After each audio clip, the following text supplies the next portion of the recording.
खुद को इतना बदल दो कि लोग तुम्हें पहले जैसा देखने के लिए तरस जाएं। बिल्कुल ठीक उस लड़की की तरह जिसकी कहानी आपको मैं आज बताने वाला हूँ। ये कहानी है एक लड़की रिया की, जो एक बहुत ही छोटे शहर में रहती थी। रिया बहुत दयालु और मददगार थी। वो हमेशा दूसरों की मदद करने के लिए तैयार रहती थी, चाहे वो उसकी सहेलियां हो, परिवार के सदस्य हो या फिर उसके सहकर्मी। लोग उसकी अच्छाई का फायदा उठाने लगे और धीरे धीरे रिया को इस बात का एहसास भी नहीं हुआ कि वो कहीं ना कहीं अपने आप को भूलती जा रही है। रिया का स्वभाव ऐसा था कि वो कभी भी किसी को ना नहीं कह पाती थी।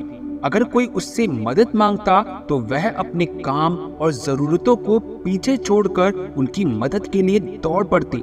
ऑफिस में भी उनके सहकर्मी उसके भोलेपन का फायदा उठाते। वे अपना काम रिया पर थोप देते और बिना कुछ कहे वो सब कर देती। रिया को लगता था कि सबकी मदद करना उसका फर्ज है, लेकिन उसकी इस आदत ने उसे थका दिया था। एक दिन रिया की सहेली नेहा उससे मिलने आई और नेहा ने रिया को थका हुआ और उदास देखा। उसने रिया से पूछा, क्या बात है रिया, तुम इतनी उदास और थकी हुई क्यों लग रही हो?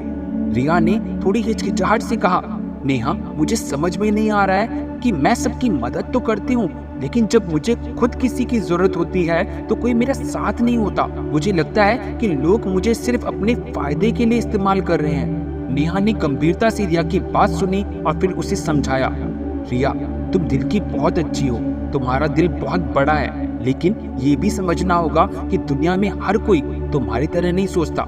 लोग तब तक तुम्हारा इस्तेमाल करेंगे जब तक तुम खुद को बदलोगी नहीं। तुम्हें दूसरों की मदद करनी चाहिए, लेकिन अपनी सीमाएं तय करनी होंगी। रिया ने नेहा की बातों पर गौर किया और उसने महसूस किया कि वो अपनी खुशियां और जरूरतों को नजरअंदाज कर रही थी और लोग उसकी इस कमजोरी का फायदा उठा रहे थे।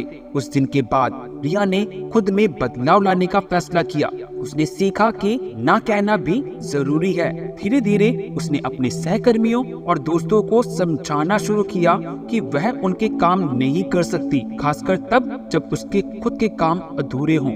शुरुआत में लोग हैरान हुए, लेकिन धीरे धीरे वो समझ गए कि अब रिया का इस्तेमाल करना इतना आसान नहीं होगा। रिया ने अपने आत्मसम्मान को पहचाना और उसे प्राथमिकता दी।